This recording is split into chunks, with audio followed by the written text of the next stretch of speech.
Welcome back to Banfield. I'm Brian Enton in for Ashleigh tonight. Recently, we've covered several stories about young people, even some teenagers, running away from home with no real plan. Two 15-year-olds ran away to New York City with just $1,200 between them, and a 20-year-old from Indiana ended up living on the streets with her boyfriend. We don't know all the details of exactly why they ran away, but it does appear they were trying to start a new life without a home. I want to bring in someone who also made the decision to be homeless, made the decision to get her perspective on just how difficult it is to make that decision. Kristin Hanes, she is a writer and founder of the blog thewaywardhome.com. She wrote this article right here for Marie Claire. It's called "I Became Homeless on Purpose." This is just fascinating to me. Kristin, there are more than 550,000 homeless people in America right now. Most of them did not choose to be there. They live very, very difficult lives. Tell me, why did you decide to give up your home? Yeah, so I decided to do this when I was living in the San Francisco Bay Area, which is incredibly expensive.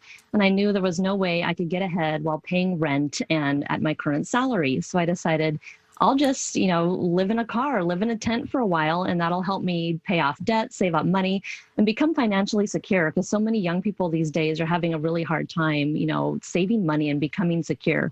So that was the big impetus as to why I lived in the car and in the tent.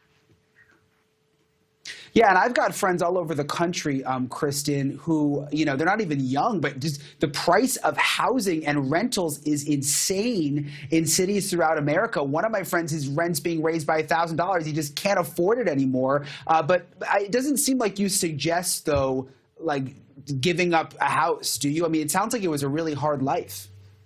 Yeah, it was hard at first. The main hard parts for me were getting used to not having all the amenities I was really used to. I think we take for granted having, a fridge, a bathtub, a shower, laundry, like all these things. I realized that I used to take for granted because when I started living in the car, I missed those things a lot. And it was just, being in a home, you have the security of those four walls around you. You're protected from the outside to some degree. But when you're in a tent especially, and this really made me feel for homeless people that are not doing this by choice across the country, that living in a tent can be scary. I mean, I did it in campgrounds, but on the street, that would be truly frightening. And it did take me a long time to adjust to being in a vehicle. And in a vehicle, you're also subject to knocks from police or security guards. So your safety net is ripped away. And for me, that was the hardest part at first, was getting used to that. And what were your days like? I was reading the article. It was so interesting to me that, you have a normal job and that you really used the gym as a place to shower and sort of get yourself together every day. Yeah, that's correct. I had a normal job in San Francisco that I would commute to every day. And this was back in 2016, back when hardly anyone was doing the van life or living in vehicles. You hear about it a lot more now. But back then I was so shy to admit that I was doing that I have no photos of it. And I didn't tell anybody at my work. And I would go to the gym every day and take my shower, use the Wi-Fi, have some coffee, get dressed up.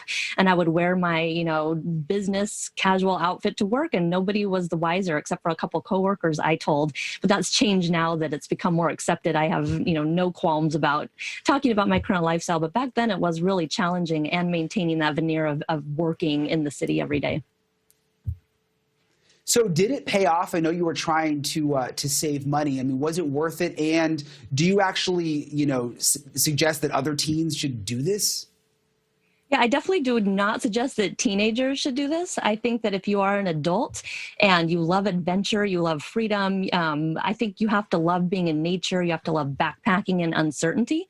And adults that do have some sort of income source or do have, a nest egg, they could try it. I know a lot of people don't have that choice of saving money or even having remote work.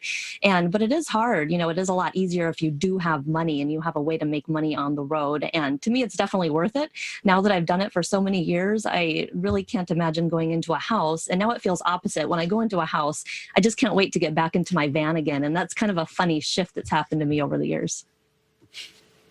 Yeah, I'm noticing right now, you're in the van right now. So is this where you're living right now, this van that you're in? It is. Yeah, this is my newest van. I started in the Prius and then went to a Chevy Astro, which is a minivan, and was living out of that for many years. And now I just upgraded to a larger van that I can actually stand up in. And it feels gigantic until I go into a house and I'm like, oh, my van is actually very small. But you do a whole perspective change with living this way that's actually kind of funny to see throughout the years. Yeah, it's fascinating. Certainly an adventure. Thank you so much for the insight into it, Kristin. We appreciate you coming on. Thank you for watching. Click the red subscribe button below so you can get more of NewsNation's fact-driven, unbiased coverage.